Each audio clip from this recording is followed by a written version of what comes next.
What's up, you guys? I'm here with my good friend Deiby. We're here at his barbershop here in Spangalum.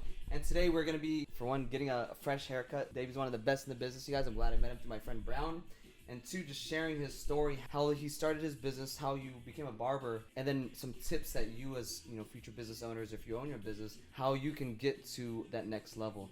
Deiby, man, thank you for one, being on this podcast, and two, I appreciate you for always taking care of me, getting a fresh cut all the time, and I'm looking forward to seeing what this mess right now is going to look like in the end. But yeah, man, if you want to just introduce yourself to the folks over here, let them know a little bit who you are and how you became a barber, man. Becoming a barber is easy. You know what I'm saying? You just have to build that desire. And of course, man, it's a God-given skill that once you get it, you just have to express it by the action that you do to another person. Because sometimes you might not have the skill that you think that you have cutting hair, but people like you. And that motivates you to do what people like it and, make people feel good. Like in my case, the best feeling that I have is when finish somebody haircut and the people give me that smile. Yep. That I know we get the right thing. So that's why I keep coming back here too. It's that feeling, that experience that you get. Because I've been to other barbers, and it's like, for one, at first I'm like, I don't know if they're gonna be good or not. I watched them cut other people's hair, but I heard a lot of good reviews about you, Deiby, and I was like, you know what? Let me go out here, give this guy a shot. Right when I met you, man, immediately charismatic, happy, big smile, and then I knew, hey, this is gonna be a good time, good barber, good fresh cut, and good new friendship. And I'm glad we met, and I'm super excited to see what this is gonna look like too, man. But hey, man, as far as becoming a barber, why did you want to become a barber? Well, I think most of the time, it's the best thing that I can do, first of all, to support my family. And on top of that, I can see how much support people are giving me. So it gives me the insight, give me the idea that I'm doing the right thing. And that's a push that keep me doing it every day. Okay. I want to do it every day because, at the end of the day, this is how do you feel. And at the end of the day, it's like how you want to go home feeling like what you have accomplished during the day that you went through. And when people like what we do, when people like what I do, that motivate me to get it the next day and continue and do it like that. There you go. Cooperation to the community. Yep. And make people feel good. Always how you can give back. Yeah. Man. Yeah. Ready to do this? Yeah. Let's do this, brother. Yeah. So, as you guys know, like, my biggest belief in always staying fresh, it's fresh to death, they like to say, and staying clean cut. As a man, and you can attest to this too, Deiby, I think your appearance should not be not overlooked. You should always be trying to take care of yourself. You should always be at the highest grooming that you can. I'm not saying, hey, go get your nails done, do all this stuff, because I think there's a limit. But as a man, I think that you should present yourself well. You should be able to communicate well. You should select the people who are in your circle. Keep your circle small and tight. You don't want to be friends with everyone. Be friends with the people that help, for one, you become better, and then people that have the same core values, the same mindset, people that are positive. Surround yourself with people like that. But at the end of the day, always take care of how your look is, how your appearance is, and then get a fresh cut. Always get a fresh cut. Yeah, that's all right. That's what you want to do. Yeah, man. So we're ready for this? I'm ready. Let's get this going, man. brother. Let's go. Let's keep on going. Yeah, man. Yeah. So how long have you been cutting hair for now? Man, I'm talking about like this long time. Yeah? Out here in Germany, I got here back in 2000, May 2000 as a barber. So I've been cutting hair out here in Germany for 22 years. Wow. 22 years. 22 years experience. And then back in the Dominican Republic, I was cutting for another 2 years. So Okay. we can make it out to 24. Wow. Yeah. So how did you initially start cutting in the Dominican Republic? What made you like, oh, I want to become a barber? Well, I remember when I was little, the barber in the neighborhood, that was a guy that everybody want to link with. I mean, he was coming to some place like baseball gang or basketball gang or any garden together. And I was kind of see how everybody want to give him something or want to be okay with him or everybody want to take care of him. And he was a good guy, man. Shout out to my man, Eury, back in the Dominican Republic. Eury P. Eddie B, okay. And then, I was kind of like, I want to be like that one day. And then I was seeing how nice he was with the clippers, with the blaze, and everything what he was doing was looking so good. Wow. That motivated me to be like that. Okay. That motivated me to give the same thing that people was getting from him, made people feel good with him and everything. Wow. And that was impressive. That was one of my inspiration. Okay. That pushed me to put it in practice. Wow. When I start practicing and I see that people was getting the same feeling that people was getting with him, I was like, okay, so we can start doing something. That's amazing. That's amazing. So because of your mentor, essentially, he helped you find what you're passionate about. And you seeing him and how he inspired people to come to his shop it essentially made you want to become a leader like him, a leader especially in the industry too, as a barber. Definitely, definitely. And like I say, once I start doing it, I remember then I moved from my hometown to a different town. Okay. And out there, I just get that on my mind. I started working on some restaurant. I was saving a little money. And the time that I was working in the restaurant, I was shaping my own self. Really? All tea and all that. And my co-work, my co-work, they was like, wait, where did you get the shaper from? I was like, I did it myself. Oh, you got to do it for me because that look clean right there. So that told me like, yo, you got something that you might need to work on it. And since then, like I say, I saved a little bit of money. And 2 years later, I opened my own shop. I run the same restaurant. Before I know, I got the manager, I got the cooker, I got everybody coming to the barbershop.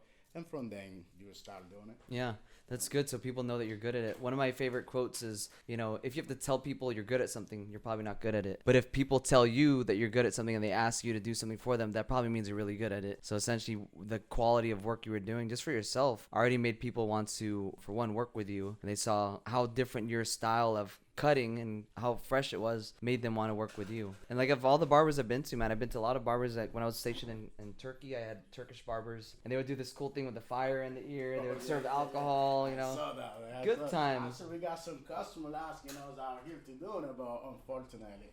Maybe we can start serving alcohol here too, guys. Everyone will want to definitely come out here to party for sure. No, but yeah, I've gone through a lot of barbers and they were good, but like you, Deiby, man, just seeing how fresh it looks right after the cut, it's like, holy cow, this is like next level, man. It's crazy. And so how did you learn how to cut? Well, like I say, looking all the time, and like I say, it's on a skill that God give it to you. Because it's my own experience, I've been seeing it. A lot of barbers been going through this little barbershop, and I've been seeing a lot of barbers back in the Dominican Republic, where am I coming from too, that they actually going to good school, pay a lot of money, but at the end of the day, they cannot succeed because what they offer is not up to the satisfaction to the customer. It's all about the customer, you so, guys. It's something that you once find out that you got it, but you cannot, you cannot neglect it or give it up. You have to be consistent. Using it. Practicing. Yep. Practicing every day. Like for instance, we work like 5 days a week. We trying to stay as more busy that we can. Okay. No matter how tired we are, we want to continue on doing what we can do in order to keep those skills to progress. Exactly. Always move to the next level every day, 1%. Exactly. And as a barber, we know that there's been a lot of change. Yeah. So we have to stay up to the change too. Okay. Like for instance, I consider myself a classic barber. Classic. Okay. I was cutting since I don't have either clippers. Was on about scissors. So when clippers come out, I have to adjust myself to use the clippers. Yep. So now it's a lot of, it's something that you have to stay open to any change. That needs to be made or any circumstance that you should face. For sure. I like to say if you're not moving forward, then you're moving backwards essentially. You know. If you're stuck in one place, well, that's where you're gonna be out the whole time. Yep. Yeah. And it just goes to show too, like just because you have a degree, just because you go to school to be a barber, doesn't mean you're gonna be good at it. If you have a skill set and you can teach yourself, it doesn't matter how you teach yourself. But if you have a skill set, a talent that's giving value to the marketplace, you don't need a degree to be successful. You guys, I hear a lot of people say, "Oh, I have to go to get my bachelor's and my master's, then I'm gonna be successful." No, I know so many people that are millionaires, billionaires, they never even went to college. You guys, and it's like I think the formal education system is more of a place to teach society, hey, this is how to work a 9 to 5. This is how to work for other people, or maybe even manage a business. But it's funny when you take a business class from a teacher that doesn't even have a business. That's what I always am like, what the heck? That makes no sense. Yeah, man. Yeah, bro. So one more question I have for you. Yeah. We're gonna cut your hair the same way? Same way. There you go. You guys know how you know you got a good barber? I showed him one time, very first time, the haircut I like. It's that G-Eazy style, side part. One picture. My man Debbie's been hooking it up ever since. Never, just photographic memory. How do you remember how to cut everyone's hair, bro? Like, well, that's the thing. Like, I asked you the question, and that it's like a flashback. Okay. That bring me right back into the last time you was here. Really? And then when I get my clipper close to your hair, and I can see your scar, I can see which number I used last time and how high, how low I went to, just for the way how you get hair grow. Okay. And that's something that I've been cutting customers out here for like over 20 years. Shout out to my man Henry out there in Italy. There you go. And every week, sometimes twice a week. But once he was sitting in my chair, we have a conversation or we was talking about something. before I turn on my clipper, the question come out automatically. What did you want me to do today? I remember one day he was like, man, you got me asking that question for 20 years. I was like, I have to. Yeah. Because what if he changes his mind? Actually, can you cut it like this? Exactly. Yeah. And after this, I don't have the question. I don't have the same start. I have to ask the question. That way, keep me going. It's like your brand. Yeah. That's good, man. Yeah. And that's how it is. Yeah. And you know what I love about getting an actual haircut? Because I used to cut my own hair. I mean, I still will every now and then. But ever since I met you, man, I'm like, no, I'm just going to get my haircut here. Because you can tell the difference between me cutting my own hair and then coming out here. But for me, like the start of the pandemic, I was cutting my own hair for one, because of COVID. And then two, I was like, I'm going to save some money. Because I used to get a haircut every single week and it adds up. Times that by 12 months adds up. But now when you're at a place where I think that it's an investment more, you have to change your mindset. It's an investment into your appearance. Because if you have a fresh haircut and you stay fresh and you stay clean, it's going to affect your energy, it's going to affect your charisma, it's going to affect your confidence. And if that's not on point, then that can affect it could affect maybe, hey, maybe I'm not going to close this sale, or maybe I'm not going to be able to talk to this girl that I like, or even get this girl's number, or take her on a date, because you're not confident. It's essentially you're investing in yourself, you guys. And I'm not saying just because you get a haircut, you're going to be confident. It takes way more than just a haircut to be confident, but this does help you feel more confident. Maybe when you get a lot of guys in here getting a haircut and stuff, have you noticed that after they get a haircut, do they feel a lot different? Oh yeah. Once again, that's what I said. That's what I feel blessed by doing what I do. Because when I say that people smile out of their face when they finish their haircut, that's where it's at. That's mean a lot for me. Especially in the world that we live in, the circumstances that we live in right now, it's a lot of stress. I have to say, it's a lot of work that need to be done. They're going through a lot of work too, and sometimes I can see their faces when they show up to the barbershop, and I'm kind of like, yo, what can I do? I never say that, but what can I do in order to change that look? That look. Yeah.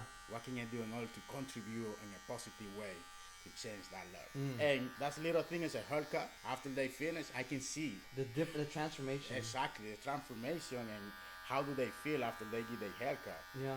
Well, that made me feel so good that at the end of the day, I can sleep a little longer. Yeah, you're giving back. It's your way of giving back. Yeah. That's amazing. Yeah. So like with this podcast that we're running, I like to, talk about leadership, entrepreneurship, warrior mindset, and then especially for men, how to be more of a better man, and then how to be a better protector, a provider. Because we're living in a society now that I feel like, especially in America, men are being demasculated to where they're not really being men anymore. Like, times are changing. I'm not saying go back to how it used to be, but men should not forget how to be a man. And I feel like it's important, just from a simple haircut, just how you carry yourself, just how you present yourself to be a man. Because if you go into a business meeting, for example, and your hair is all messed up, you're wearing a suit that's way too big for you, you haven't even got it tailored, you didn't even prepare the night before on what you're going to talk about, and you're just showing up, and some people can wing it, props to them for being able to do that, but you're going in essentially shooting yourself in the foot before the meeting's even started.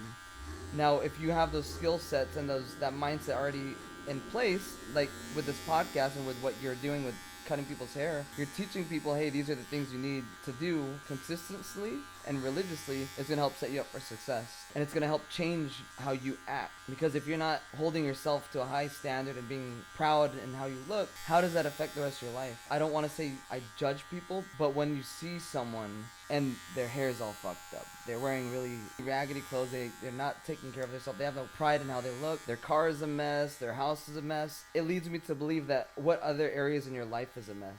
It's a whole person concept. What do you think on that, Deiby? Do you think that translates into who that person is if they're just always not taking care of themselves? First of all, man, you gotta account to know yourself, who you are, your preference, what makes you feel better, and what can you do in order to express to those people who you are. Because I don't want to say you have to be proud, know how to proud, but at the same time, you gotta show that proudness with humility. Like, you gotta be confident in your own self. No matter which position you're sitting at, you have to be confident, because that's the best way that you can protect your own self. Yep. When the person see that you feel proud about who you are, they don't want to mess with you. Yeah. They will leave you alone. Yep. Then that will go open the door to express yourself in the best way possible. And once again, just try to find out what can you do every single day to contribute in a positive way to the environment where you're sitting at. Yep.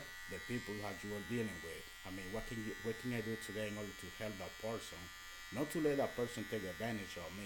but to show them that I'm available to help them in case they need me. Give value. And that's the point that we choose sitting out. Be a man, be a woman, be whatever you want, but trying to find out that people recognize you, that you stay in the position with strong feet, that, I mean, nothing can move you but you won't say. Oh yeah, for sure, man. And I think that when, as a leader, as a business owner, entrepreneur, whatever, if you have a value that you can give to, one, the marketplace, and two, to other people, and you recognize what your value is, what your worth is, it makes you more in tune with who you are as a person. Because say, like, you know what your skill set is, Deiby. You know that you are an awesome barber. You know that you give value to people. You help them become more confident in themselves. Now you know that, hey, when people I meet, I can offer this as, like, hey, my way of giving value. It's the same with me, like with my podcast or video content. I know that what I can produce and what I can create and how I can help people too. And that's something I like to offer for free, because it's my way of, hey, this, I would love to do this for you as an exchange of value. It kind of goes back into the caveman era, where before money, people traded different types of goods or services as an exchange of value. And essentially in today's society, if you can produce your own kind of skill set or master a skill set, I believe in the future, a skill set is going to be the new currency. Because we're going to this era now where the dollar is definitely not as what it used to be. The world currency, the economy, you have crypto now, you have Bitcoin, and then your skill sets. Those are the hard skills and soft skills that it's going to separate you from every other person. Because how many people can cut their own hair? How many people can make a podcast? How many people can offer what you're doing to others to make them happy and feel confident? What would you say, Deiby, when was the last time you really felt like, I don't feel confident, I don't feel like myself? And then what did you do to get out of that rut? Well, you know, everybody out there, you gotta agree with that. Sometimes you get tired, or sometimes you feel like I'm tired of being the same routine, or to be doing the same thing over and over every day, come to a barbershop. And actually, that's a tough that sometimes you have to be careful with it, because me, I was in nothing that I was contribute to people's happiness. Okay. When I was giving them a haircut, I was coming to the point that I felt selfish with myself, and I was like, man, besides doing this, I'm tired. I want to switch. I want to do something different. Okay. I was like, listen, if I would have to go to McDonald's or any other fast food restaurant or any construction work, I want to do something different. That's what I felt one time. Okay. And I just kept the barbershop for like a week. Really? Yeah. It was closed for a week? Now the guys, we got another 2 guys working out here now. Wow. But they was working. But I never say nothing. I just wanna take a break. Okay. And I took that week off, and man, refreshed. I have to move. I mean, I have to go somewhere, go to the grocery store, go to the bank, and still doing my regular life. But then I was seeing those people still. Oh, really? So they was asking me, when you gonna see me in the barbershop again? When we gonna do that? When I find out that I was neglecting the right thing, I was like, hey, it's time for me to go back to the barbershop. Gotcha, okay. It's time for me to do what I supposed to be doing, because that's the best way, in my side, my place, to contribute to society in a positive way. That's good. And it's no matter what you're doing. People will feel grateful about it, and trying to just continue and keep on doing it. Okay. Yeah. Well, that's awesome. So through that brief struggle and through that brief point in life, that low point, it helped you realize that, hey, this is what I really want to do. This is how I can make it better. Yeah. And then now you have 2 employees that work here. You had another shop before too, by Ramside. Yeah, we closed it down, unfortunately, because it was from working out. But okay. Yeah, we still got people coming from that way. There you go. We just keep on doing it. That's amazing. Yeah. It's always about, that's what I always say, you guys, is it doesn't matter how many times you fall, but it matters how many times you get back up. And all of those experiences, failures, whatever you want to call it, those are lessons in life that you can turn into something that you can learn from, and then for one, make yourself better. While Deiby's still talking to his friend really quick, I think it's important, for one, for example, like this, is being able to be flexible as a business owner, as a content creator, as a leader. You got to be flexible in life, because there's always going to be things outside of your control that you can't control. And when the more you realize that you can't control everything in life and you just go with the flow, the happier you'll be. Because I've seen a lot of people where they're always trying to control every single aspect of their life, control every single aspect of their business, control every aspect of their relationships, and they're overwhelmed, they're stressed out, and they're like, wow, I can't control this because now it's stressing me out, it's making me feel a certain way. When you learn to let go and just live life and let things happen, but I'm not saying essentially let people walk on you, I'm not saying essentially don't prepare for things, but let life happen, then you guys will be a lot more fluid and a lot more in tune with what you are trying to become in life. And I think it's important to really point that out. Flexibility. In the Air Force, we like to say flexibility is the key to air power, but in business, you got to be flexible. Like what Deiby was saying to earlier, you got to be able to adapt. You got to be able to continue pushing the envelope forward and growing and changing your business, because if you're not moving forward and if you're not like trying to adapt your business, then you're going to be moving backwards, you guys. So just remember that, always be flexible with everything. Deiby, I'm sorry about that. oh no, it was a good time. I was actually just talking about flexibility, how in a business you have to be flexible with anything you do, and then just always trying to grow and things you want to change. With that being said, what are some things that you want to do with your business to help you grow, and maybe as a leader or like as a business owner? Well, that what I want to continue and do, since we've been out here for 22 years, we want to do another 22. Okay. And just to find out what can we do better and what can we continue on doing to stay better. And it's all about teamwork. As a customer, we're open to compliment whatever you see like we need to progress in it. I know for the last few years we've been trying to work with the appointment time, since we are only 3 barbers right now. Sometimes we kind of like people have to wait and all that. That's something that we have to work on. That's what you're trying to fix on, okay? Yeah, we're trying to fix that. Okay. And at the same time, just to be clear, unfortunately, we have some people who might don't understand all the time what they trying to express. Yeah. But With try what, to be like the flexible. haircut. Yeah, with their style. Try to be flexible and coming to understanding. The more that we understand each other up, it's smoothly that the way it's gonna be like. Gotcha. And that's as a business, we most of the time we know it's a business, but we looking as a family environment type. Okay. Like sometimes customers that are close to me as a friend, family, sometimes I ask them, I don't even ask them, but when they pay the price for the haircut, I don't even look at the prices. I look at it as a contribution for the business to keep on moving. Wow. Because it's a big mindset shift. And being honest, we've been having some customers that they say that they pay too little for the service that they receive. And at the same time, there are some customers that they say they pay too much. Yeah. For the service that they receive. Yeah. So it's something that you have to find a balance, and that shows you who might be appreciate what you're doing for them and who not. And you just keep on pushing moving. on. Yeah, pushing on. That's good. That's good.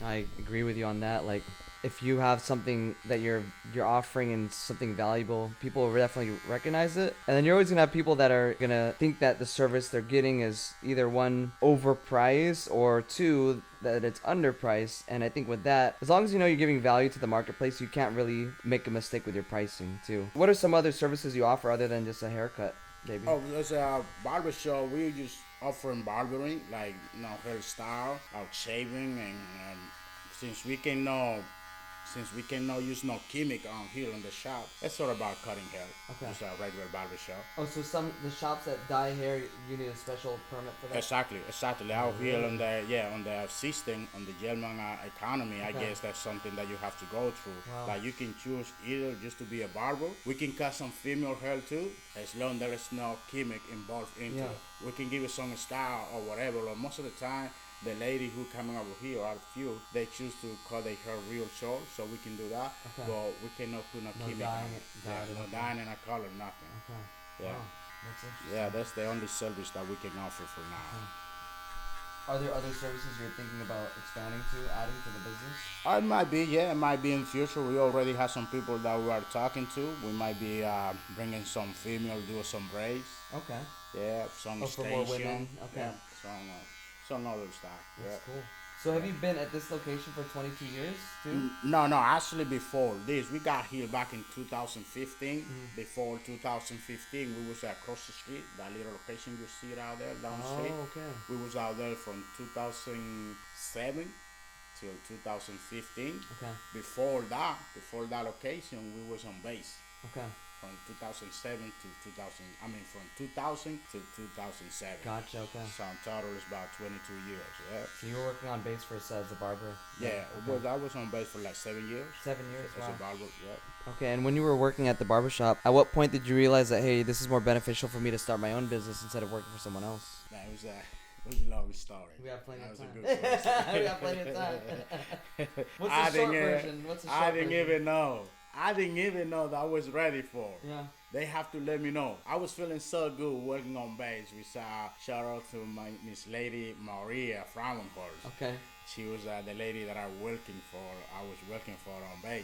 Okay. And, was working for NAF. They changed the contract every 2 or 3 years or whatever. Uh-huh. And she was holding the contract for as long that we was on base. Okay. And at one point, I guess they decided to give the contract to somebody else. Uh-huh. And, man, that was painful for me because wow. I was good on base. After we find out that she cannot have the contract no more, that they will give it to a German lady. Oh, I okay. felt like, man. So even after all that time, essentially they didn't renew your contract. Yeah, they didn't do the contract, Okay. so some other people will take over. So that person basically will have to go and find their way out. Okay. And then I remember that day, man, when she told us about it, I was like, damn, man, I'd be struggling. Because I can't even thinking about do something else. And I don't even speak German. I don't even know how we're going to deal with the Germans. Since I'm going to be working on base no more, I would have to face the economy in Germany. So I was like, man, well, but I'm here young. I have to do what I got to do. Yeah. Man, I remember that Saturday afternoon, since we still working till like the end of that month, that Saturday afternoon, man, this German lady showed up into the barbershop that I was, and she was asking for Deiby. Okay. I was like, how may I help you? It's Deiby who you're talking to. How may I help you? She was like, I will be the new. I have the contract, so I will be the new boss of this location, this business out here. Okay. I've been hearing a lot of good things about you, Mr. Deiby. So I want to let you know that you're going to keep your job. You don't go nowhere. I was like, man. Wow. That's good. After work, man, I went out there and got a bottle of whiskey, man. There you go. What kind of whiskey do you like, Deiby? What kind of whiskey do you like? Back then it was that Crown Royal. Crown Royal is good. No fuck with that. Yeah. You. So I went out there and started celebrating, man. I'm going to keep my job. I'm going to keep my location. I'm going to keep everything. Hey, there you go. But unfortunately, it didn't work out. Personal reason, didn't work out. So I ended up working with some African cat. I met Patrick. I think he's in UK right now. Working with him, there was a lot of talk coming to my mind. I saw a brother was my inspiration. Like, yo, he got it. I can have it too. Okay. He was the owner of the barbershop and have little stores and the problems and everything. Wow. And I asked him the question, yo, Patrick, listen, I'll be working out here. It's not that you need me, but we all need, or we all want to be in our own. Yeah. What makes you, what's the possibility for me to be like you? That's the simple as that. Yeah. He was like, man, he was in the most negative way possible. Really? He was like, no, Dave, for you ain't gonna be possible. It's a foreigners out here. I remember that day, man. I was looking at him like, what are you coming from? Yeah, what are you talking about? You were foreigners out here Yeah. too, just like me. And he was like, yeah, but no. Citizen out here, they're gonna put a difficult on you and all that. And I was like, man, so I never give it up. I keep on asking. And I remember that day, this German lady came to me with a bunch of paper. Dave, I got a good news for you. I was like, what's up? She was like, listen, you have the possibility to be on your own. I was like, no, man, there's no way. She was like, yeah, I got it right here. Wow. Take those papers, take it to your wife, go to any bookkeeping, and they're going to tell you what to do. Okay. Since that day, man. Wow. Since that day. That's amazing. Yeah. That's crazy. Yeah. And like I say, I was feeling so good on base that I wasn't even looking forward to leave. But once again, fortunately, things don't work out between me and that German lady. Yeah. And I have to make a move, man. Okay. And from then, basically, I feel like I just still on base because all the customers out here, They come thanks here to now. you all, we really appreciate your support and everything, what you give it to the barbershop. There you go. Because without you guys, honestly, we wouldn't be here. That's good. Yeah, and then, we feel like we're still inside because most of the customers, I want to say 95% of the customers coming to the barbershop, they from Espandalan base. Okay.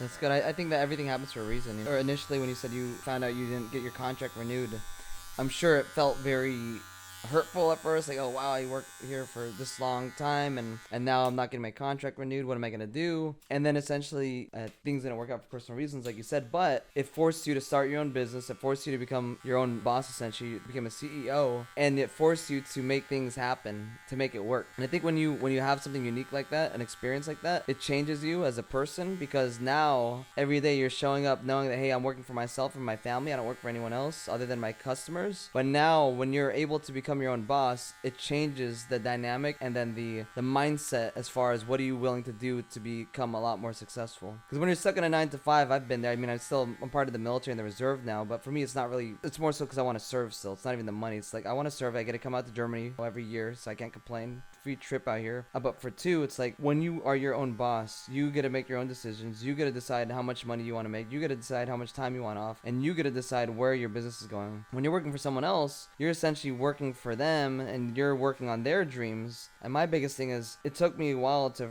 get comfortable leaving active duty so I can pursue my own dreams. But before then, I want to play it safe. I want to make sure I'm financially stable before I get out. And the sooner you get used to taking more risk, and the sooner you take that leap of faith and going all in, they say burn the ships essentially, then that's going to force you to go all in, and it's going to make you make things happen. Because when you have that applied pressure to you to where it's like, hey, this has to work, you're going to make it happen, you guys. So when you get rid of those training wheels, when you get rid of that support that, hey, this is what you're relying on, then you're really going to make it happen. I'm not saying everyone should do that, because everyone's situation is different. Maybe if you have a family, kids, I wouldn't just say leave your job and start a business, because that's kind of, I think that's irresponsible at that point, because now you have other people you're taking care of. But if you have financial systems in place, passive income streams, where you're able to do that, where you're able to leave your 9 to 5 and focus more time into your business, so that's essentially what you're doing, is you're trading your time for money with someone else. But when you're able to put more time into your business, now you're growing what you care about. So that's my little spiel on becoming your own boss. For you, Deiby, what did you notice the biggest thing was when you became your own boss? What was some of the things you loved about it, and some of the things that were hard for you?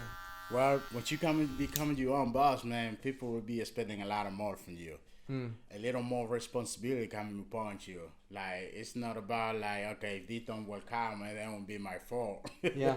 you gotta make it sure before you make any change or take any decision. You gotta make it sure it's gonna work out. And at the same time, you gotta have the strength enough to be responsible to face any decision that you make in case it's coming back to you. Okay. So one thing about being independent, be your own boss, man, it's like, once again, you gotta think twice before you make a decision, because you are the only one, or you are the first one who will see the positiveness or the negativeness. There you go. So you gotta make it sure. Yeah. And then on top of that, being sure about what you wanna do, I'm very positive you will be successful, because you don't wanna do something that you wanna neglect from, or you don't wanna add on something that your business gonna go down, because you don't wanna see that happen. And on top of that, you know, you got some family, some people that depend on you.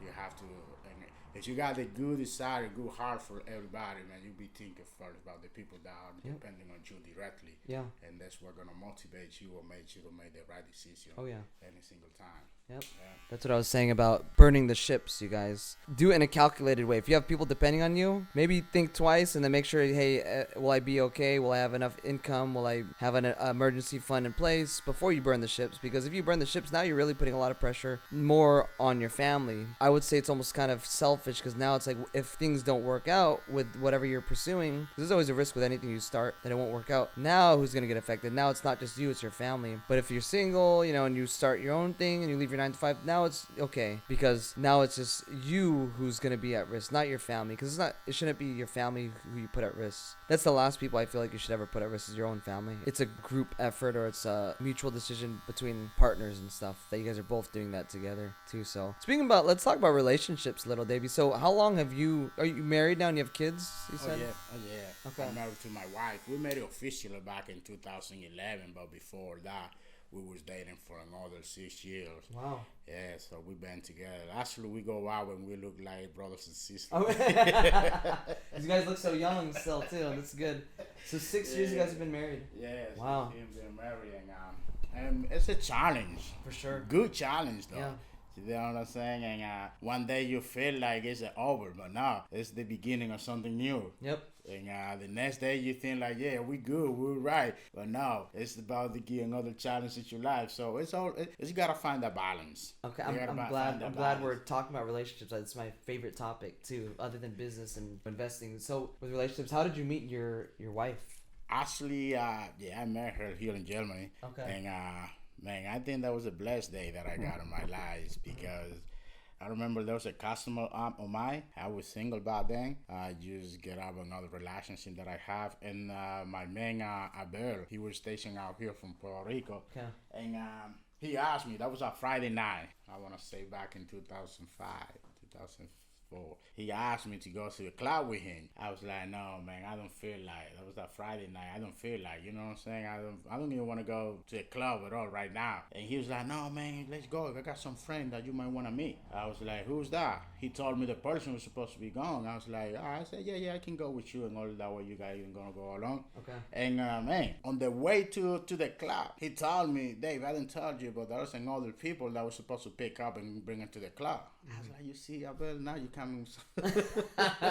More story, man. But yeah, I'm here. So what am I gonna do? Let's go, man. I didn't even know that I was on my way to meet the woman of my life. Wow. Yeah, I remember when we got into that door, we hit the doorbell, and I saw that lady. I was like, man. Fell in love immediately. Wow. Why you don't tell me it was this? He was like, no, man, I told you, say you would not move, nothing, so. So that's how you met your wife, Yeah. then. Okay. Yeah, So that what was- was your approach? How did you approach her? What did you say to her? Actually, I didn't even talk to them. Okay. She was coming out with her sister. I agreed then, normally. We got back into the car. On the way to the club, they were speaking about something, and I didn't even understood. They was using some type of language, or I want to say some type of slang, that I all wanted to say was like, in case you're talking about me, take back everything. Okay. And they was like, oh, we don't need to talk about you. Who you think you are? Then it started argument right away. You and your wife? Yeah, me and the wife now. And no, it was no fighting, argument or whatever, but you know, we just. But that's how you met, though. It was a miscommunication. Yeah, it was slang. a miscommunication, and we're back and forth each other. I was like, you know what? We haven't met. I mean, we just met today, and we don't need to talk each other out. We can go to the club and have fun everywhere on the side. Yeah. So we did. We went to the club, and I was on my side. They was on their side, and I was having some friends out here. There you go. They had some friends out here. Before I know, she crossed over and started talking to me. Wow. I was like, hey, I guess we need to go and dance. So we went to dance and everything from that day. Wow. I guess that came If you know, you know. You know what I'm saying? So you knew, though. Like, and that's funny. So when you're not looking for a relationship, that's when the relationship will find you. And I'm sure before you were, like before I was in that place, I was trying to find a partner. I was trying to find the perfect person. No one's perfect too, you know? But when you're seeking something and you're always looking for it, you're not going to find it. You're going to think you find it, but they're not going to end up being the right person for you, in my experience at least. But when you instead shift that focus on, hey, how can I become the best possible version of myself? And how can I find happiness in being alone? And how can I become the best partner for my future person that it's meant for me? Then that is when that person's going to come into your life. Because I said it before, 10s attract 10s all day. When you become a 10, you're going to naturally attract a 10 that is meant for you. So if you keep working on yourself, you keep working on your goals, your skills, things you want to accomplish in life. I'm not saying don't ever talk to women or don't ever talk to men. Continue to seek those opportunities, because if you don't, it's not just going to fall into your lap either. You still got to put in the work. But for example, like for me and my girlfriend, amazing woman, beautiful woman, very smart, sexy. She got the whole package, bro. It's actually my first time talking about her on this podcast. I met her in Prague. I met her, so what is today? Today is the 17th. We met on the 3rd of July. That's our anniversary date now. 3rd of July. And before I came to Germany, I was not looking for a relationship. I was just like, you know what? I'm going to become the best possible version of myself. I'm just going to have fun, travel. Whoever I meet, I meet. If something happens, something happens. Before I met her, I went on a few dates, and, you know, they were cool people, but I didn't have that feeling like, oh, this is the person for me with the previous people I dated. And then when I met her, wow. Right when I saw her get out of that Uber, I was like, just like with your wife, you're like, wow, who is this beautiful woman and where's she been my entire life? And I remember, and baby, if you're watching this, and I hope you're watching this, you looked so sexy that day and every single day. But when I saw you get out of that Uber, I was like, oh my God, this is my dream girl. So she gets out of the Uber. I'm at the front of my hotel. This was an ITT trip we took from the base. So all my friends ended up going to the club. I was like, you know, I don't want to go clubbing. I want to meet this girl. We were vibing. I like to say, if we vibe, we vibe. So she comes out, she crosses the street, and I meet her. Our very first interaction, she puts her hand out like she's going to shake my hand. And I'm like, hell no. So I grabbed her, pulled her in, gave her a kiss on the cheek, gave her a hug, and I told her, you look so beautiful right now. You're so sexy.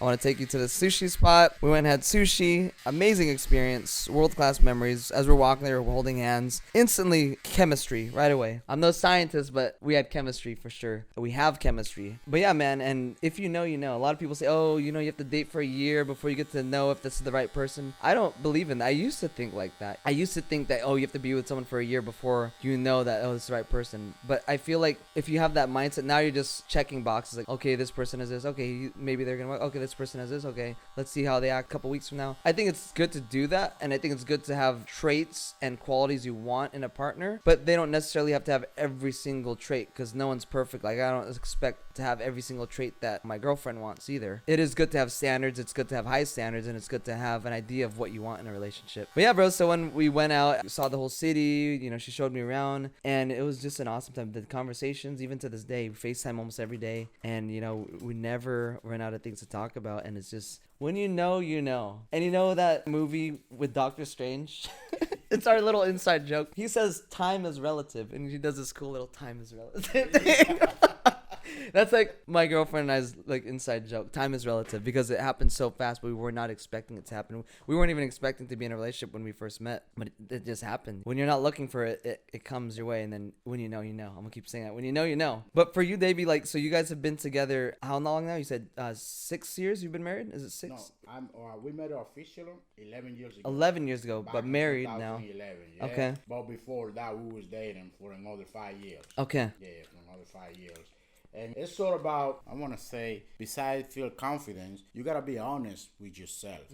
And you got to look in the way that is not only convenience for you, but convenient for the people around you. Because sometimes you got to make some little sacrifice. Sometimes you got to make some huge sacrifice. But that is going to pay you back when you probably never expect it. Okay. So what's an example, if you don't mind sharing? Like, what's a sacrifice or something that you have to make? Or I have to change myself and subject myself to a way that I will make my wife happy. Oh, okay. So you have to grow. Yeah. Okay. I didn't realize until like the next day I met her that her happiness will be my confidence. And her happiness will be my joyful. That's amazing. So I have to make a change in order to make her laugh for me to feel good. There you go. And since that day, I was like, yeah, yo, I was forgetting that way one day. I was like, yo, you know what happened yesterday? Were you happy? Keep on doing like that. Yep. Change your path. Go the way that you're supposed to be going. And that's about it. Because I know I fell in love with her for the very first day. When did you actually tell her you loved her? When's the first time you said, baby, I love you? I told her that like a week later after. A week later, okay. And she's like, I don't believe you. That's kind of too early. See, I was. time is relative. Time is relative. It was kind of too early. I was like, was it though? But that's how you felt. Okay, though, right? what I asked you to give me a time to demonstrate you at least for the first 8 months, because that's when you find out. Supposedly, according to what they say, you're supposed to find out that you really love the person after 8 months. Really? Because in 8 months, man, everything can happen. You know what I'm saying? You might feel like a person and you feel attracted to a person, but after you reach that 7-8 months with the same feeling, man, then you know for sure. You better grab that thing and tie it to you for life, because that's where the true feeling come out for the person. And when I told her that, she was like, yeah, it's kind of early for you to be talking like that. I was like, all what I asked you to give me the first month. Did you see any change in the way that I act against you, or you see any different in the way how I feel? Then you got the right to stop me.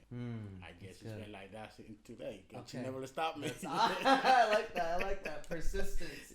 Gentlemen, persistence is the key to success. Do not ever give up on the person that you want in your life, and don't ever give up on showing that person how much you care about them. I'm a big believer in making world-class memories and always giving value, and for one, always treating your woman like a queen. I think that every successful man, you know, they always say every successful man has someone that stands with them. I'm a big believer in that. I think that the partner you choose in life can either, for one, help you grow with them together, or if you choose the wrong partner, it could be the opposite. It could essentially pull you backwards. It could make your life harder. And I think that everyone that you come across and meet, you can learn something from, but I think it's important to choose the right partner, because if you choose the right partner that helps grow with you and wants to grow with you and build something with you, and you know, you bring the best traits out of each other, and you guys are working together as a unit instead of one person doing this thing separate and one one person doing this separate, then I think then you found something magical. That's what a marriage is. That's what, when you have a girlfriend or a partner, you're essentially seeing if this person is going to be someone that you want to spend the rest of your life with. That's what the whole point of dating is. There's a difference. So what do you think on this, Deiby? Do you think there's a difference between dating and then being boyfriend and girlfriend officially? Is there a difference?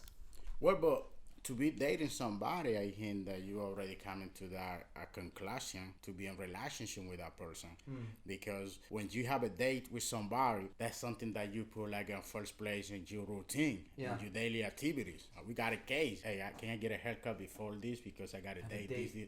Okay. So you already get that person the position of being your boy or girlfriend. Okay. So I don't see no difference. Okay, because I've heard a lot from other people that there's a difference between dating and then having a boyfriend, girlfriend officially. So dating, I guess maybe it's different nowadays. Dating is essentially, from what majority of my friends have told me and from my belief, is you're dating around, you're seeing multiple people, seeing, hey, is this the right person for me? Okay, they're not. Let me go see if this person is. For me, that's dating. You know, like speed dating, when you sit in a row of chairs and they ring a bell, then you switch partners and you speed date and you talk to the next person, see if they're a match. That's what I see as dating. And in order to find that partner, you have to date. So once you're dating people, when you find that person you actually want to be with and that you want to see, hey, can I spend the rest of my life with this person? Then that's when you're officially boyfriend, girlfriend, because now it's more, you're committed to just them. For me, and I think maybe it's just my generation, and you guys correct me if I'm wrong, or you let me know if you think it's different. I feel like dating, the term dating at least, is you're seeing people and you're seeing who's a match.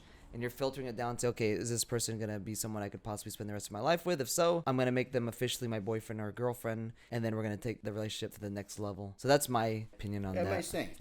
This might be the same way how it is, but once again, man, it might be on the time that I was out on the street, man, it might be different. You know, games changing every year. So they might have different games today that I don't know about it. But once again, once you start dating a person, I mean, dating mean like you're going to see that person 2 or 3 times. Yeah, I would say, so a lot of people say when you're dating, after the first date, you'll usually know, like, hey, I really like this person. That's what I think. Like, my first interaction with my girlfriend, I was like, wow, I want this girl. You're mine. And there's no set rule. There's no, oh, you've been on 3 dates and then now you can make it official. If you know, you know. If there's after the first date, you know, Especially like I say, when I say that, try to be honest with yourself. It's like before you come into that place or to that moment, when you decide to date somebody, you already have to be clear in what you are looking for. Once that person starts showing you, don't look no mistake.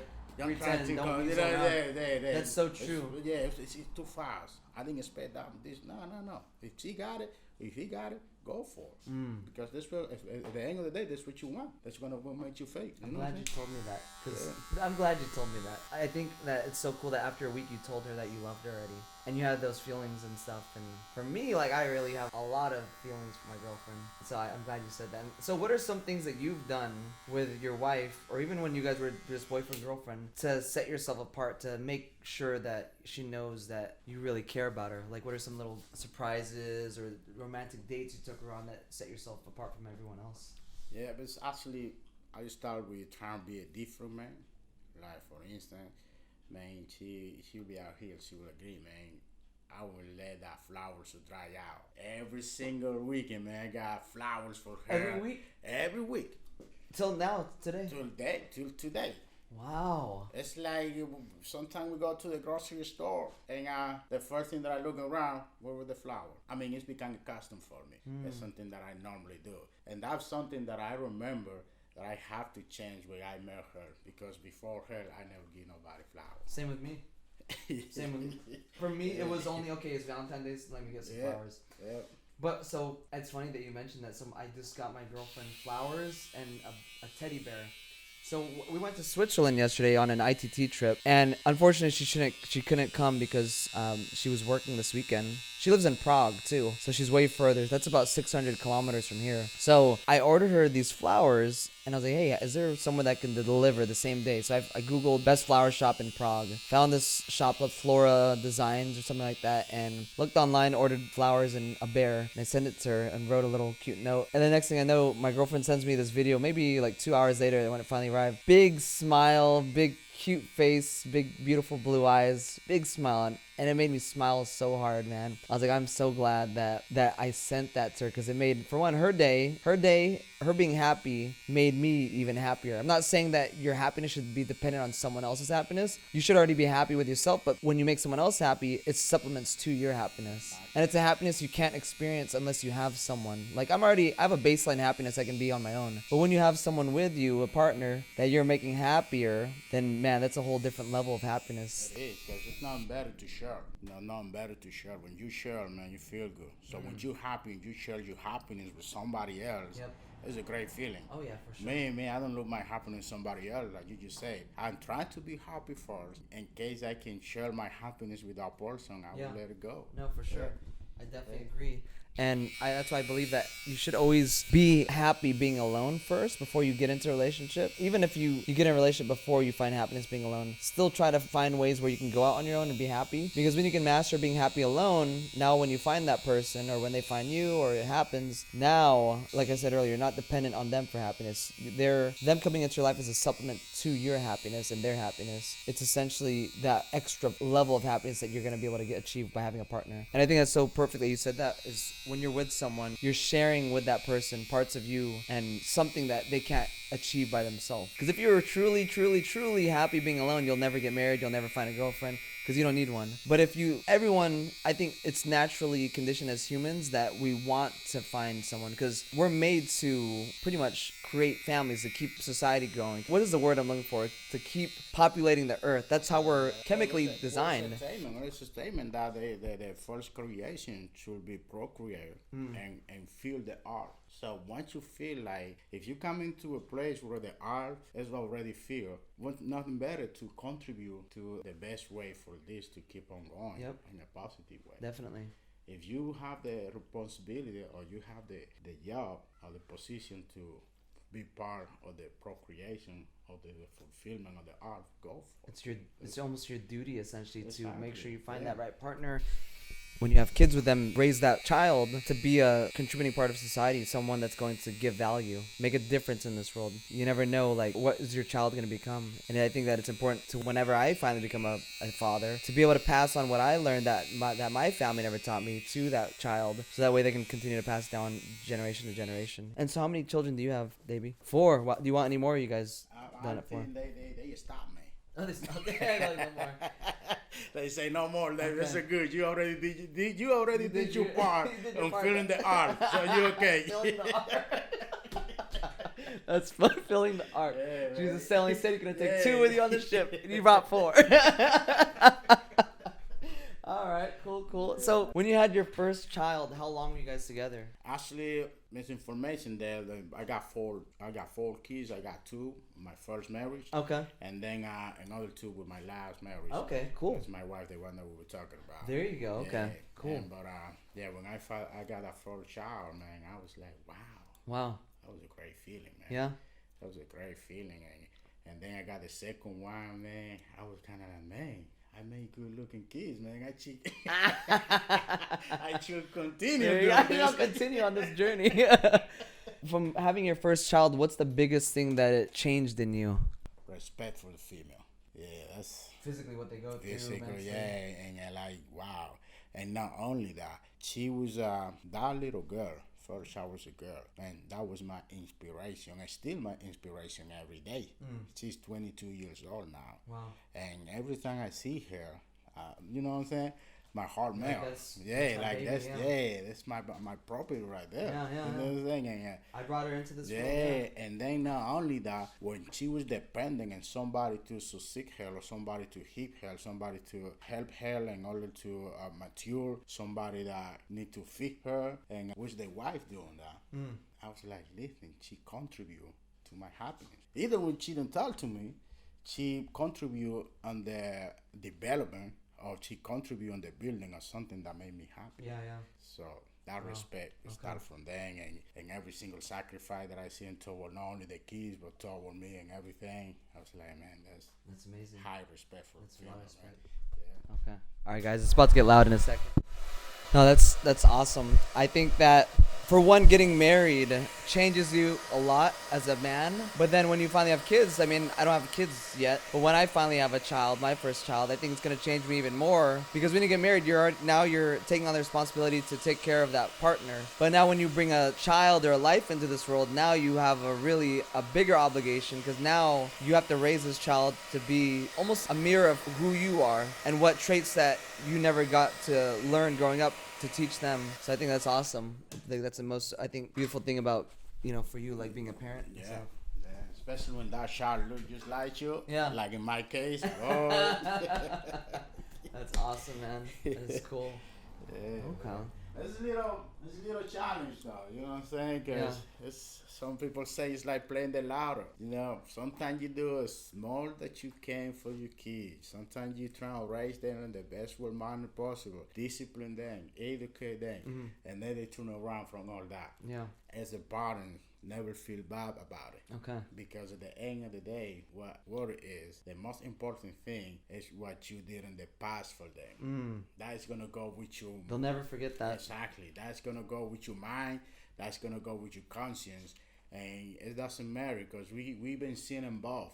We've been seeing the parents trying to take care of the kids as much that they can, do whatever they can for them. And the end, when the kids find their way how to be independent, they change all that to follow a different course. Okay. Don't feel bad. Wow. You did your best for your kids. On the other side, we got some parents who never did nothing for the kids.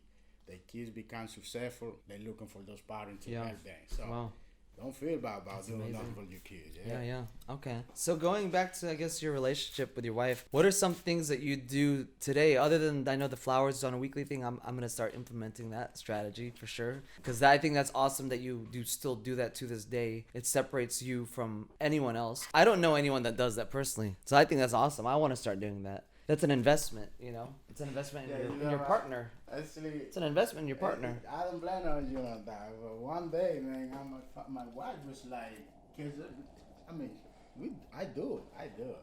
And one day she was like, you know what?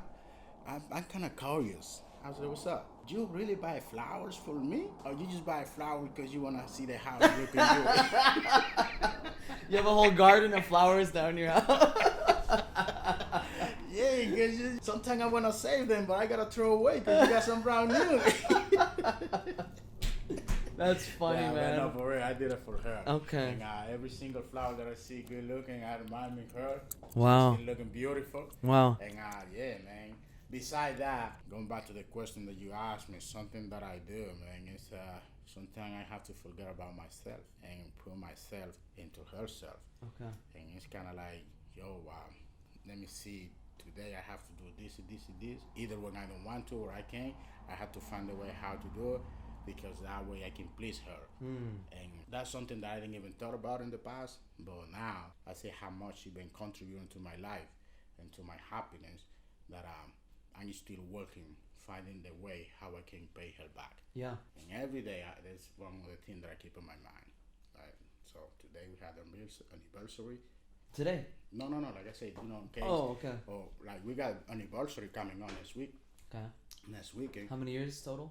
Total will be 19. Wow. 19, yeah. Wow. And like I say, officially will be 11. Wow. And I already made the preparation without her know. Hopefully she doesn't see. Hopefully she doesn't see this video. Okay. Those little things. Okay. It's like it made me work toward every day and trying to find something that like the other day, I surprised her. I show up in her work with a box of Popeye chicken. Oh, that sounds good right now. We'll get some chicken after this podcast.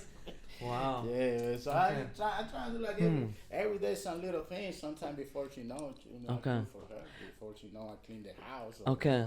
How do you keep a relationship spiced up? If you're open to talking about, we don't have to talk too much about sex, but like, how do you keep a relationship spicy? How do you keep it sexy? How do you keep that feeling like, I really like this person? Yeah. It's like most of the time, bringing back history, like talking about something that happened in the past. You start some conversation. Yeah, you remember when we went to the club last night? What night you talking about? The night that we went to that place when we hang out in that hotel room before we come into the house. So you start right away. What are you talking about? Oh, you want me to go through details? There you go. Might be watching a movie, might be going walking around or whatever. Might be that you got planning on the weekend. Remember around this time? Open my notebook right now and take some notes. Yeah. Okay. And so- then, you know, we got the benefit too that we have a lot of picture. Like Bring back we the got- memory. Exactly. We got Facebook page. Like, man, I remember that dress. Watching the picture together, I remember that dress. Remember what happened that night, or remember what happened that week? It brings you back memory. That's a life hack right there, you guys. I like that. You're essentially time traveling back to a happy memory that you guys shared together. And that's what keeps it alive. Because I was told, so my friend's been married about 22 years now. And this is another friend of mine. He told me for him and his partner, how they keep their relationship spicy is that they always talk about after you get to know someone, maybe after a year, you already know everything about them. Maybe 2 years, you already know everything about them. And then you already not necessarily run out of questions to ask them, but now it shifts into a different type of, I guess, conversation. Now it's more the day-to-day stuff you have to do, and then maybe goals you have to do together. If you have children, hey, how can you make your children's lives better? But what he had mentioned is just being in the moment with that person and making the most of it and figuring out what's something different we can do together that's fun. So they play video games now. They did that for about 3 months. They found fun in that. And then traveling now. You got to keep your life for yourself too interesting. You got to keep doing stuff together. Because I think once where you really start to fail your relationship, and it's not bad to just stay home and watch Netflix, is just, you know, staying home and doing the same thing over and over and over and over and over. Yeah, There's no fun in that anymore. Watch a movie, you can have a conversation. You know what I'm saying? And like I said, we got it easy today. Like we got a lot of memories growing through our device and all that. So yeah, we can keep that spice going, man, for life. That's good. That's good, man. Thank you for sharing that. I definitely did not learn that anywhere else before. So it's, if you guys didn't catch that, time travel back with your partner. Look at those pictures you guys took together. Bring it back. But hey, baby, remember that time when you first came out of that Uber? I'm talking to you, baby, right now. Remember that time you came out of that Uber and you were looking so sexy? And gave you a big kiss when you tried to shake my hand.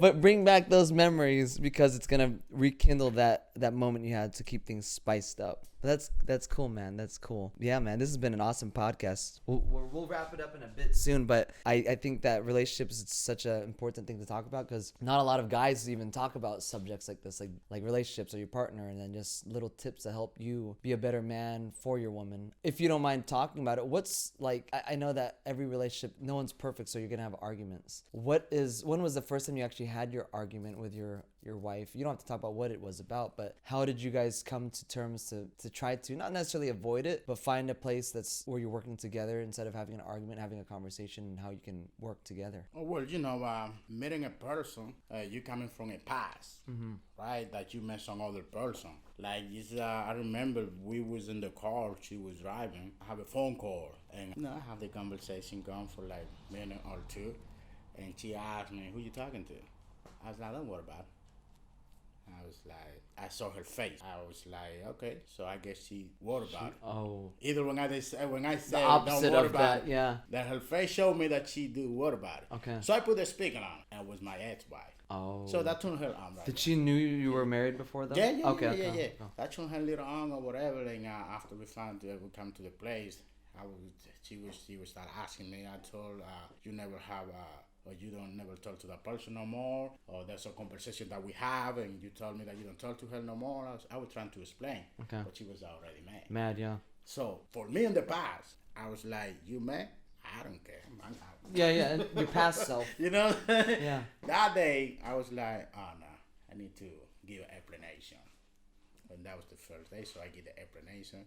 She apologized, and she asked for understanding, whatever situation she was going. She was feeling like betrayed because I told her something else coming out. And from that day, I was like, I think I have to change the way how to find a solution to those type of problems. Yeah. That wasn't even that was not important for me back in the past. It was like I would just leave it like that and go. Yeah. And eventually the solution gonna come out, but that gave me the idea that I have to work on that.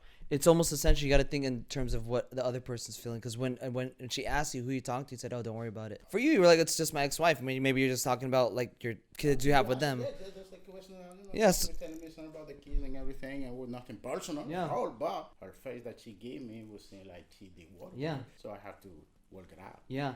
So maybe like it's just the approach, but I guess initially at first you didn't think anything of it because it wasn't anything suspicious or anything that should be of concern. But if you gave a different response, maybe like, oh, I'm just talking to my ex-wife about our children because they have this X, Y, and Z, then maybe it would have given more of an explanation. Because I know women are a lot more emotional creatures, like people like to say, and they want to have an explanation of why something is happening and how it makes them feel and how it makes you feel. And when you just said, oh, don't worry about it, you're almost essentially just disregarding them, like, oh, what you're thinking doesn't matter, you know. So it's good that you recognize that though too. Would you say after being married as long as you guys have now, do you guys still have a lot of arguments, or is it a lot less, or is it now at a point where you know you're about to argue, so you know a good solution to coming to terms easier instead of fighting? Oh yeah, it has to be argument. I say don't argue or don't build no argument, but it has to be argument. The relationship in order to find out. I want to say, if you don't find no reason to argue, no discussion, but you might be arguing about something, I guess the love is gonna start melting away. I've heard that several times. You're not the first person to say that, because everyone always thinks, oh, I don't argue with my partner, we're perfect together. That's not necessarily true, because you're just essentially with a person that you guys, yeah, you have everything in common, but there's something off. If you argue with someone, I don't know, what do you guys think? Like, I think if you argue with someone, not every day, you want to fight every day, but every now and then there's an argument or there's a disagreement, that means you guys are different. And it essentially, it shows that this person has feelings for you because they're emotionally getting fired up, right? Either on the fine for a date, or you want to date your wife, take it to a restaurant. She don't like seafood that day, but you want to eat some seafood. But you ain't trying to surprise her. She might be telling you, well, what did you say for seafood today? We're going to want to eat seafood. Then it's already, hey, this is the reason what I did. But she don't want to follow you. And you know what I'm saying? It might be a little, like I say, no discussion or whatever, but you might find yourself eating that dinner alone. Just you and the lobster eating the and that is part of the relationship. Yep. You know what I'm saying? Once you go with you, man, no, it doesn't be such a thing. That's funny, Deiby. That's funny. No, for real, it's happened. Sometimes it's happened. Yeah. So I think it have to be always moments in the one that you with your wife you will have to show. Okay. Because once she argues you about something, it's because she worried about you. She worried about more about you than whatever she worried about yourself. It's how you look at it, essentially. I always try to look in a positive way. I'm the same way. Turning negatives into positives. Even an argument. Yeah. If someone's arguing with you, your partner specifically, that means they are emotionally getting, I guess, fired up because they care about you. Yeah. That's the way I see an argument. And if you're not arguing at all with your partner, then essentially it means the opposite, that they don't care maybe. Or maybe that they don't. Back in my country, that's what they say. Yeah, that's what they say. She start arguing with you, or she start discussing with you or whatever. Something wrong with it. Because she gotta find a way. Not every day, not every week. Yeah. But at least once a month. Yeah. You know what I'm saying? I'm not saying go on your calendar, plan out your day. No, that's not. We're gonna argue on this day. Doesn't count. Doesn't count. I'm not saying do that, but on the planification doesn't count. All right, once a quarter, baby, we're gonna have an argument so 40. Oh yeah, it will be always argument about that phone bill, electricity bill or something. You know what I'm saying? Spending gas during the month. Why you spending so much gas this month? What have you been driving to? Always, there's always gonna be something. Even buying grocery. Okay. Why would you have to buy salmon for? Why would you have? Yeah, there's always be something. I think that's a good point you brought up with like finances and then even like roles. What is your belief in having a shared bank account with your partner, and also what is your belief in roles in a relationship? Oh well, sharing a bank account with your partner is because actually they institute all the institution of the marriage, which is our God. He say we should become one flesh, one person. So once she agreed to have a bank account with you, and she open to you, so you should be open to her. Yeah. Like for instance, me and my wife, and she better saving than me. I'm glad to have a bank account open with her, because actually sometimes I ain't gonna spend more money than her. Yeah. Sometimes I even spending her money because mine is already gone. So I'm glad to share my bank account with her because she better saving than me. Okay. And, I don't know if that be the situation in every single marriage, but I guess when you do that, once again, man, we're talking about the woman that you love. Yeah. We're talking about the woman where you actually share your happiness with. So You shouldn't be worried about, oh, she's yeah, gonna take my yeah, assets. man. Or, You know, yeah. once you open to that person and you see that that person is open to you, man, that's a great feeling. Yep. You know what I'm saying? That's something that's gonna make you go to sleep and have a good sleep during the night, man. Yep. Because that's something that we should not neglect. Never. Yeah. There is no harder thing to go to sleep under argument. I completely agree. Man, You that's should gonna not. be tough night. Yeah. Try and fix that before the night take over. Yep. Yeah. Yep. With my ex and I, that was how it was. We would argue and not talk about it, and then sleep in separate rooms, and then act like it never happened. That was so unhealthy. It was it was a bad relationship. But I learned a lot from those relationships like that. You shouldn't. That should not be something that you try to do. Don't ever do that, you guys. Always try to sleep with a clear conscience and not worry, oh, we have to talk about this tomorrow now. No, I'm glad you brought that up. What are some traits that you really find desirable in a partner? What do you think is important as a trait? Like, try with respect as more that you can. I find out, man, through my experience, most kids, they want to be treated like a grown person. Grown person is the older that they get, they want to be treated more flexible, more. Yeah. So you got to find the balance, man. Like, for instance, between, like I told you earlier, this conversation between me and my wife, we have such a great relationship. We connect each other out sometimes that we out there in public, man, and we look like brothers and sisters. Yeah, yeah. And it's like you should respect, because that's the only one that you're gonna gain respect back. Yep. Respect the person. You show no matter which age the person is, you show the small respect that you can, and that's the way how they're gonna treat you back. That's true. Yeah. Respect is earned, not given. Yeah. They say.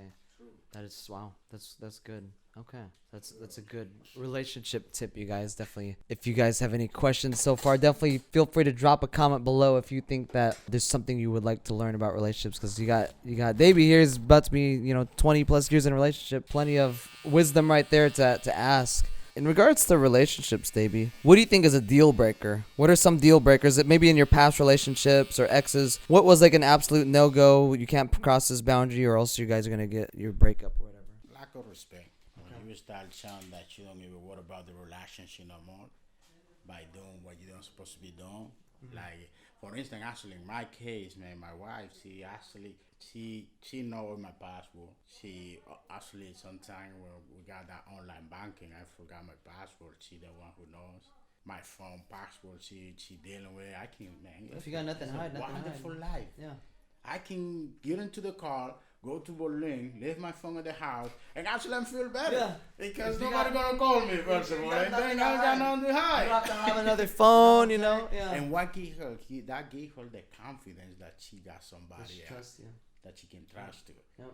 And when she feel like that, she act in a way that her action contribute to my happiness. So tell me, when you first found your wife and you were like, I want this girl. I'm sure you were already maybe dating other girls beforehand. Did you instantly tell all these girls, I'm sorry, I have a girlfriend now, or I don't want it? I did, man.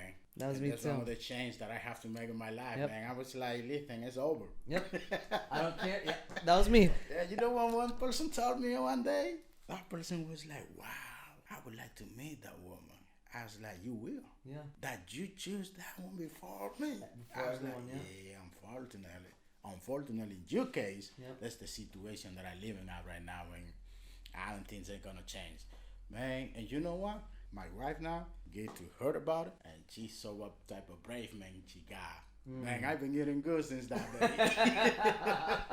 That was me too, Davey. The day I met my girlfriend, I told her, I want you. I want to make this work. I like you. I told all the girls it wasn't a lot of girls, but it was just, I told the girls that I was interested in, sorry, I got a girlfriend. I'm, committed to this relationship. I wish you the best, and, I hope you find someone. But I think once you find someone like that, you'll know, because if a girl or your partner can make you feel that way where you don't care about anyone else, then you know that this person is special to you. Or if you're willing to not necessarily burn all the other relationships, I'm not saying burn relationships, but when you're willing to cut all the other options out because you want to just be with that one person, that means you have something special that, you don't want to risk anything to lose that. And I think when you can find something like that, definitely hold on to that, because it's not easy finding, I don't want to even say finding, because you shouldn't be going out looking for that, but it's not easy finding a partner. I'll say finding, but when you find that person though, and they're the one, definitely at all costs, lock it up and definitely protect that, because it's not, and who knows if you're ever going to meet someone like that again. who knows? So yeah, man. Once you find that connection, man, it's like you try to connect to your Wi-Fi. You're working on it. Once you find that connection that is working, you stick in it. It's the same thing with our relationship, man. When relationship work that day, the next day, if you do what you're supposed to be doing, it's gonna work. It's gonna work. It's gonna every day. I like that. I like every that. Day it's gonna work. It's a good example. No, for real. I don't believe such a thing like you don't have what you don't know what you have until like you let it go. Say that again, bro. So the on the Wi-Fi. What did you say? Say that no, the relationship is like they're connecting to the Wi-Fi. Okay. Right? You're working on the Wi-Fi, man. It's just a great feeling when you finally connect, and that thing start working. You don't even want to move sometimes. You want to stick at this. So good fun, mic drop. You want to stick out there. Wow. You don't want to lose it. And it's like that, man. Wow, that's good, you guys. Coin that, bro. A relationship that is good is like a good Wi-Fi connection. When you finally are connected to it, you don't want to move from that spot. You want to stay there. That is fire. I have never heard that before. I'm gonna start using that, brother. That's good. No, that's so good because it's so true. When you find that right person, you know you don't want to risk anything. You don't want to lose that person. You have no secrets. Dude, the first day I met my girl, I was like, hey, because we were playing music and stuff from my phone. I was like, oh, here's my password. You can change the song if you want. For me, I have nothing to hide.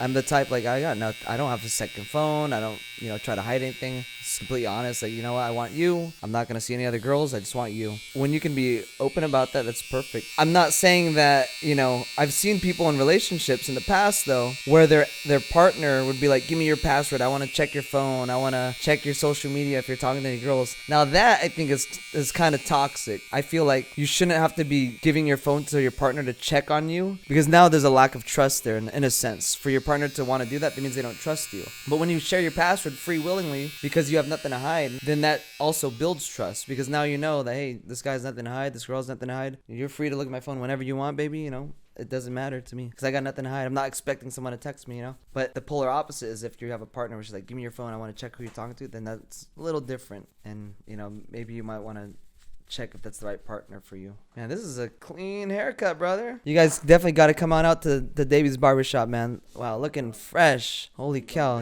Yes, sir. My girl's going to be happy. She was really happy last time she saw me. I was like, hey, this is my boy Deiby hooked me up, baby, just for you. There you go, yep. Man. It's not about only me being just happy get the right eyebrows now. too. You want to choke down? Yeah, just the eyebrows too, man. Yeah, no. So we're going to be going to possibly Barcelona this weekend. We went to Mallorca over the weekend. It was a beautiful time. If you guys have ever been out to Mallorca, or if you haven't been out there, definitely go out there. Beautiful spot. This weekend, we're going to try to go to Barcelona. What's your view, Deiby? The last few questions before we end things out. What's your view on doing things together as a couple to help you guys, get more connected? What are some things you guys like to do together that help you guys connect better? Like for me, I like traveling, and she likes traveling, so we travel together. And we get to experience new things together. We learn new things about each other. We see, hey, what are some things that you stress out about? Like, for example, we were not necessarily late to the airport, but our flight was soon. Mine was soon. And we were cool, calm, collected. We worked as a team. It was really cool. It was a good test, too. Because we had to turn the rental car in. We had to get gas. We still had to go to the check-in counter and get our tickets. And then we went to the VIP lounge for the Amex Platinum card. For those of you who have never used the Amex Platinum card, definitely get it. You guys can get access to all VIP lounges across the world. I'll put my URL below if you're interested. It's free for military members. But no, like I was saying, Deiby, it's a good test to show that how compatible we are, because she was so helpful, man. Like, we parked the rental car. She took out the documents. I didn't even ask her to. She just did it, and she wanted to help. And it made the process way easier. And if I was by myself, I could do it fine. But the fact that she was there with me and we were doing it together, it made it a lot easier too. We were completely no stress. We worked together. We got our tickets, got to go to the VIP lounge, hang out, get food. Then we both went on our flights. So I think that was cool, getting to experience that and traveling together, because it teaches you things in life that you would have never taught or learned from elsewhere. Back to the question, what are some things you and your wife like to do to help you guys feel more connected? Well, most of the time, when we got visitors coming to the house, basically we know our role. Like, sometimes my wife, she would be cleaning the house or putting stuff together until I go to the grocery store and grab whatever we're gonna cook. Okay.